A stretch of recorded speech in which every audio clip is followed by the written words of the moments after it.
ये कक्षा 10th का और विज्ञान है। ये एनसीईआरटी कंटेंट है। इस एनसीईआरटी बेस्ड पे जितने भी सब्जेक्टिव का क्वेश्चन और objective question chapter by chapter सब पूरा किया जाएगा। अगर पहला चैप्टर का नाम है रासायनिक अभिक्रिया और समीकरण, तो इसका क्वेश्चन आंसर देखें क्योंकि इस बुक को हमने अपने बच्चों को पढ़ा चुका है।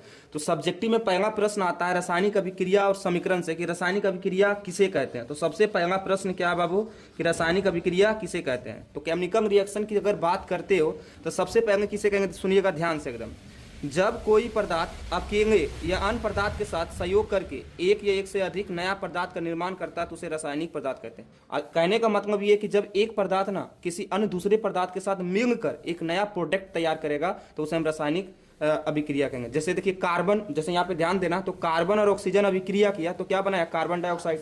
तो कार्बन और ऑक्सीजन यहाँ पे अभिकारक है और जबकि CO2 उत्पाद बना। तो यहाँ पे रिएक्शन किसके किसके बीच हुआ, कार्बन ऑक्सीजन के बीच।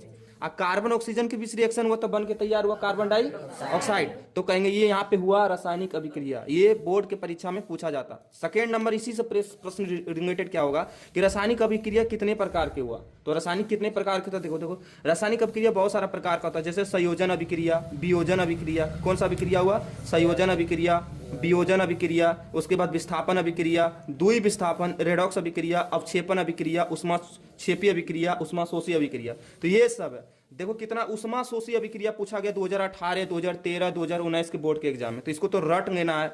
अब एक एक अभिक्रिया के बारे में हम समझेंगे। सबसे पहले संयोजन अभिक्रिया की बात करेंगे।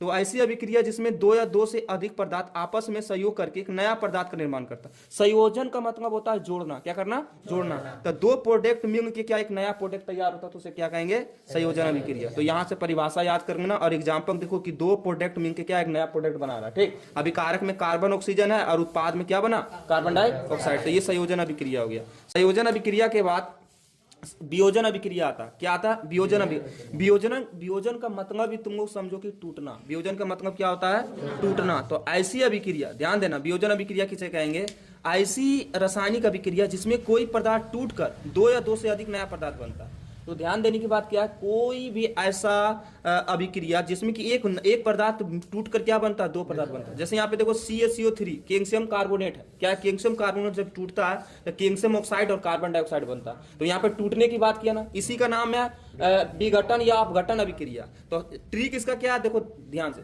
जुड़ेगा तो संयोजन, जुड़ेगा तो और टूटेगा तो वियोजन। तो संयोजन वियोजन का कपड़ा खत्म। तुमसे विस्थापन का मतलब समझो कहीं एक जगह से दूसरी जगह हो गया, विस्थापित कर दिया।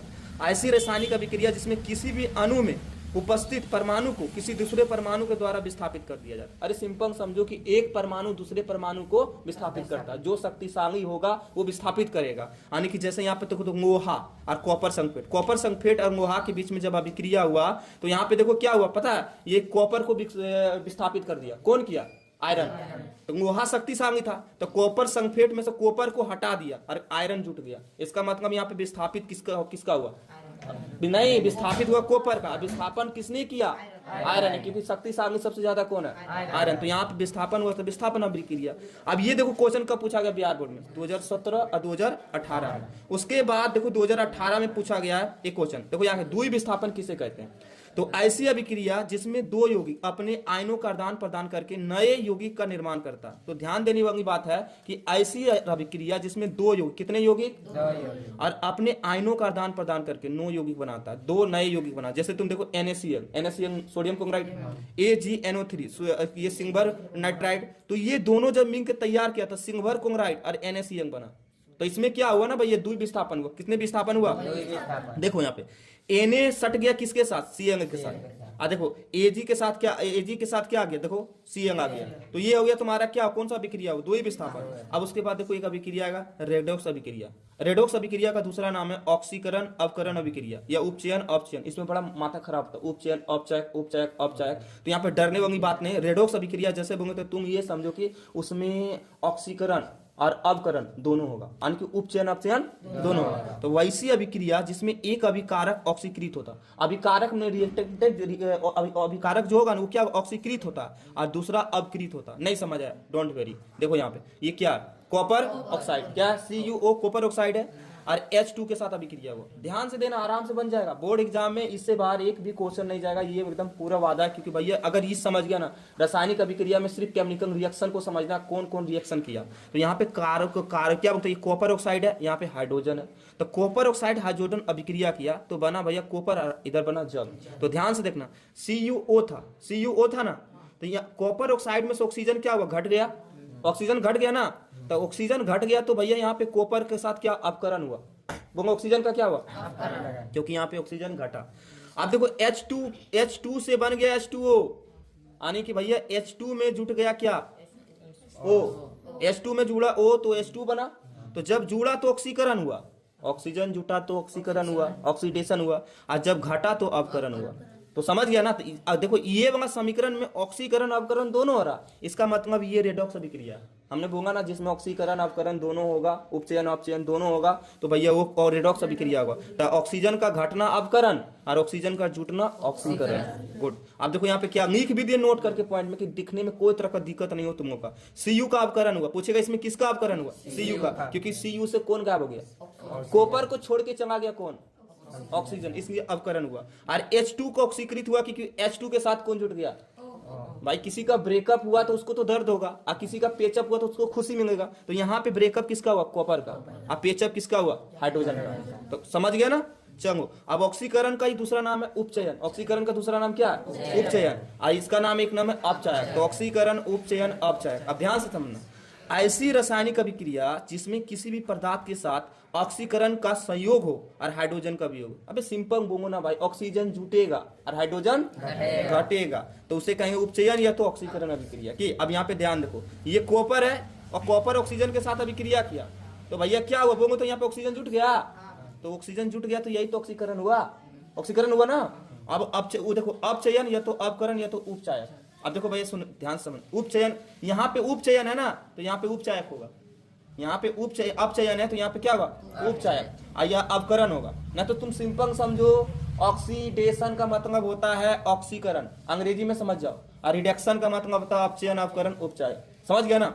ऐसी अभिक्रिया जिसमें किसी भी पदार्थ के साथ ऑक्सीजन का वियोग और हाइड्रोजन का संयोग हो। उल्टा पाकिस्तान, मतलब ऑक्सीजन जुटेगा, ऑक्सीजन जुड़ेगा तो ऑक्सीकरण, लेकिन यहाँ पे ऑक्सीजन क्या हो रहा है, वियोग हो रहा है, यानी कि घट रहा है। तो ऑक्सीजन घटेगा और हाइड्रोजन जुटेगा, तो हम कहेंगे भैया अपचयन अभिक्रिया, अपकरण अभिक्रिया, तो अपचायक अभिक्रिया हो। जैसे तुम देखो ZNO, यहाँ पे ऑक्सीजन है ना, कार्बन से अभिक्रिया, ZN को छोड़ के चला गया ना ऑक्सीजन, तो यहाँ कौन हुआ ना अपचयन। देखो यहाँ पे HGO, पारा के साथ ऑक्सीजन है, तो छोड़ के चला गया, पारा बेचारा रो रहा, इसके बाद छोड़ के चला गया, तो यहाँ पे क्या हुआ, बोलो अब क्या हुआ, अपचयन। दिक्कत है अपचयन में। अपचयन में क्या होता है, ऑक्सीजन घटता है, हाइड्रोजन जुटता है। और ऑक्सीकरण में क्या होता है, देखो नाम ही सुनो, ऑक्सीकरण, ऑक्सीकरण, ऑक्सीजन का जुटना। समझ गया, खेल है ऑक्सीजन पर। अब उसके बाद देखो अपक्षेपण अभिक्रिया। अपक्षेपण अभिक्रिया, विलयन से अलग होने वाला ठोस पदार्थ का अपक्षेपण होता है। देखो विलयन से, अगर कोई विलयन है उससे क्या हो रहा है, कोई अलग हो रहा है ठोस पदार्थ, तब उसे हम कहेंगे क्या, चलो भैया अपक्षेपण अभिक्रिया हो। कौन सा अभिक्रिया हुआ। अब देखो 2018-19 में पूछा गया, कब कब पूछा गया एग्जाम में ये भी दे रहे, क्योंकि प्रीवियस ईयर को देखते हुए क्वेश्चन बनाया जाएगा, और हर डेट को एनसीईआरटी का जहां से कंसेप्ट है एकदम वहां से उठाएंगे, तब जाके तुम्हारा अच्छा नंबर आएगा। देखो NaCl और ये सिल्वर नाइट्रेट है, जैसे अभिक्रिया किया तो ध्यान देखना कि हम यहाँ पे NaCl के साथ देखो AgCl के साथ जुट गया, और NO3 के साथ क्या, Na जुट गया।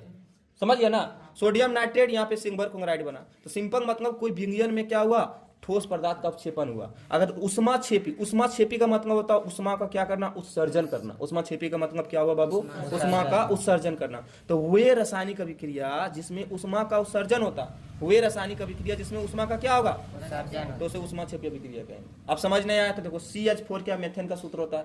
CH4 मेथेन ऑक्सीजन के साथ अभिक्रिया किया तो हाइड्रोजन अपंगस में कार्बन डाइऑक्साइड बना। तो यहाँ पे क्या हुआ पता है ना, ऑक्सीजन, यहाँ पे उष्मा का अपक्षेपण हुआ, यानी उष्मा उत्सर्जित हुआ, तो हम कहेंगे उष्मा शोषी अभिक्रिया। अब देखो अभी तक तुमने समीकरण पढ़ा, अभिकारक क्या होता है, तो अभिकारक का ही दूसरा नाम है विकर्मक। अभिकारक का ही दूसरा नाम है अभिकर्मक। तो वे पदार्थ जो अभिक्रिया में भाग लेगा वो अभिकारक होगा, जो अभिक्रिया में भाग लेगा वो क्या होगा, अभिकारक। तो देख लो भैया अभिकारक कहते हैं। अब उत्पाद क्या होगा, प्रतिबंध क्या होगा। अभिकारक का ही दूसरा नाम है अभिकर्मक, ये बात भूलना मत। और उत्पाद का दूसरा नाम है प्रतिबंध। तो अभिक्रिया के बाद जो पदार्थ बनता है उससे प्रतिबंध कहते हैं। नहीं समझे, कुछ नहीं समझ आया। देखो H2 है और Cn है, तो इधर वाला जो चीज है ना ये क्या है, अभिकारक है, ऐसे का नाम अभिकर्मक। इधर जो बन के तैयार हुए HCl हाइड्रोक्लोरिक एसिड, ये क्या हुआ, उत्पाद है। क्या हुआ, तो समझ आया ना अभिकारक उत्पाद क्या होता है। ये सब क्वेश्चन आएगा तो छोड़ना मत। किस रासायनिक अभिक्रिया से किसी भी रासायनिक अभिक्रिया में कौन कौन सा परिवर्तन, सिंपल बोलता कि किसी भी रासायनिक अभिक्रिया में कौन कौन सा परिवर्तन होता है। तो भैया अगर रिएक्शन हुआ, मेरी बात को समझो बाबू, अगर रिएक्शन हुआ तो अवस्था में परिवर्तन होगा, वो ठोस होगा द्रव में बदल जाएगा, हो सकता है गैस में बदल जाए। अब उसके बाद रंग में परिवर्तन हो जाएगा भैया, गैस का उत्सर्जन होगा, हाइड्रोजन गैस निकले या कार्बन डाइऑक्साइड गैस निकले तो गैस का उत्सर्जन होगा, कहेगा ताप में परिवर्तन हो जाएगा भैया, अवक्षेपण का निर्माण होगा। तो ये जो 5 चीज है, अगर ये हुआ तो इसका मतलब ये है कि रिएक्शन हुआ। क्या हुआ, रिएक्शन हुआ। तो रासायनिक अभिक्रिया का ये पहचान आइडेंटिफिकेशन है। अब रासायनिक समीकरण से आप क्या समझते हो, अभी अभिक्रिया समझा, आप समीकरण समझेंगे। किसी भी रासायनिक अभिक्रिया में भाग लेने के बाद बनने वाले पदार्थ का संकेत या सूत्र की सहायता से लिखना रासायनिक समीकरण। अरे भाई, अगर किसी रासायनिक अभिक्रिया हुआ तो उसमें जो भाग लिया, तो वो रासायनिक अभिक्रिया में भाग कौन लिया, ये कार्बन और ऑक्सीजन। तो इसका संकेत कार्बन का C होता, ऑक्सीजन का O2 होता। यहाँ एरो का संकेत दिए, तो यही सब होता ना, संकेत और सूत्र की सहायता से लिखना रासायनिक समीकरण कहलाता है। बस हो गया। अब देखो एक आएगा क्वेश्चन, संतुलित और असंतुलित क्या है, माने कौन समीकरण संतुलित है और असंतुलित है। देखो वह रासायनिक अभिक्रिया जिसमें तीर का चिन्ह के दोनों के और प्रत्येक तत्व के परमाणु संख्या समान हो तो संतुलित समीकरण कहेंगे। अब देखो भैया, ये तीर है, ये देखो महाभारत वाला तीर है, ठीक ना। अब महाभारत वाला तीर से पाएंगे, ये देखो हाइड्रोजन है और Cl2 है, ये क्या हुआ, भाग लिया ना। तो इधर का जो परमाणु होगा, पहली बात तो भैया अणु किसको बोलेंगे, परमाणु किसको, ये दो क्या, हाइड्रोजन 2 परमाणु से मिलकर बना। इधर क्लोरीन का कितना परमाणु, 2 परमाणु है ना। तो हाइड्रोजन और क्लोरीन टोटल इधर कितना परमाणु हुआ, 4 हुआ। तो इधर भी 4 होना चाहिए। तो यहाँ पे देख लो, हाइड्रोजन के साथ 2 लगा है तो 2 परमाणु हुआ, और क्लोरीन के साथ भी क्या हुआ, तो 4 हो गया। तो कहेंगे भैया ये कौन सा समीकरण है, संतुलित है। आप कहेंगे असंतुलित, तो वह रासायनिक समीकरण जिसमें कि दोनों ओर, यानी दोनों ओर मतलब अभिकारक और उत्पाद की ओर परमाणु संख्या समान हो, यानी इधर परमाणु संख्या और इधर का परमाणु संख्या समान हो। देखो यहाँ पे कितना परमाणु है, यहाँ पे कितना परमाणु है बोलो, कितना परमाणु बोलो, 2 और 2 कितना हुआ, 4। तो ये इधर पर देखो कितना, हाइड्रोजन का 1, क्लोरीन का 1, इधर 4 है, इधर कितना, दोनों मिला के 2। तो इसलिए यहाँ पे रासायनिक समीकरण क्या है, संतुलित नहीं है।